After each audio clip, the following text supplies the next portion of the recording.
sa Panginoon. Sing along tulad ng winika ng ating choir.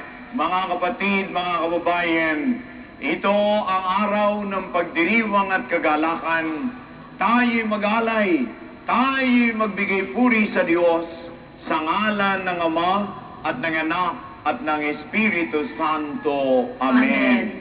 Ang katatagan ng pananampalataya, ang katiwasayan at kagalakan sa puso ay laging sumainyo. At sumayo rin. Ikatlong linggo na ng Adbyento, at ang kulay na rosas ay nagpapahayag ng ating kagalakan sapagkat ang iniintay ay malapit na, sapagkat tayo ay ginagawa na ang nararapat, naghahanda ng sarili upang tanggapin ang dumarating.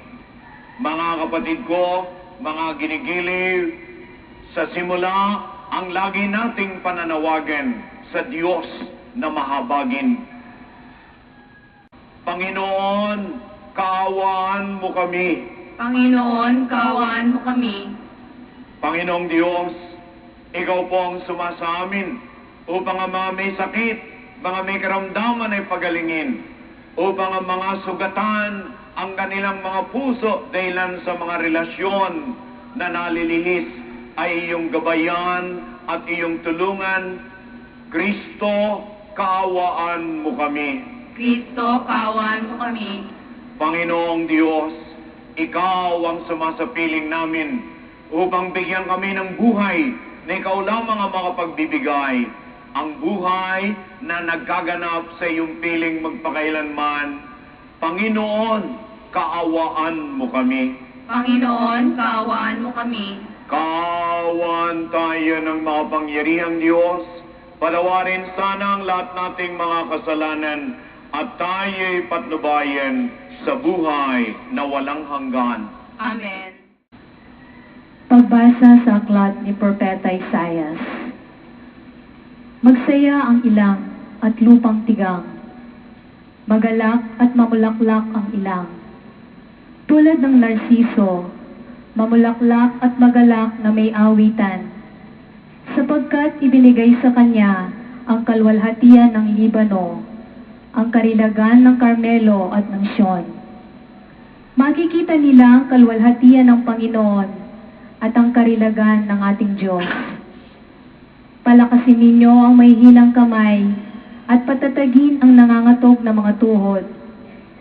Sabihin sa may hinang puso, magpalakas kayo at huwag matakot.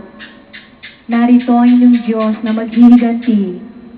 Ang kagantihan ng Diyos, Siya ay darating at tutubusin kayo. Kung magkagayon, ay madidilat ang mga mata ng mga bulag, mabubuksan ang mga tainga ng mga bingi, lulukso ang pilay na gaya ng usa, at masayang sisigaw ang dila ng pipi. Tanging ang mga tinubos lamang ang maglalakad doon. Magbabalik ang mga iligtas ng Panginoon. Magsisiparon silang mag-aawitan sa Sion, at puputungan sila ng kalwalhatiang walang hanggan. Magagalak at magsasaya, at mapaparam ang lungkot at luha. Ito ang salita ng Diyos. Salamat sa Diyos.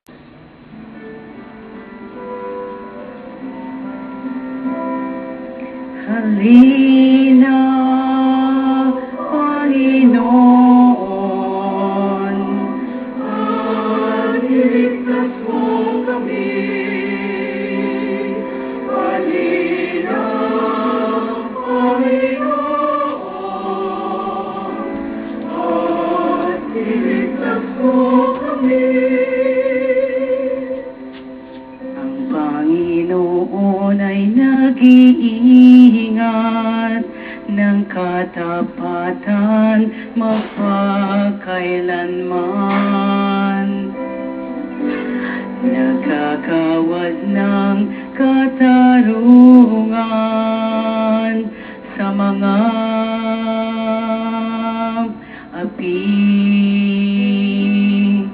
Nagbibigay ng pagkain sa mga nagugutom. Pinalaya ng Panginoon ang mga pihan. Malinaw, Panginoon, at niligtas mo kami. Malinaw, Panginoon, at niligtas mo kami. Malinaw, Panginoon, at niligtas mo kami. Malinaw, Panginoon, at niligtas mo kami. Pagbasa sa sulat ni Santiago, Apostol. Magtiis sana kayo, mga kapatid, hanggang sa pagdating ng Panginoon.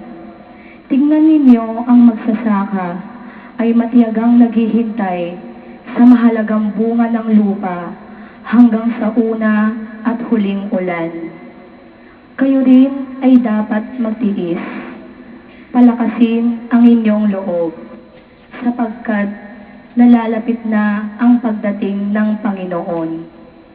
Huwag kayong maghinanakitan, mga kapatid, at nang di kayo mahatulan. Naririyan na sa pintuan ang hukom.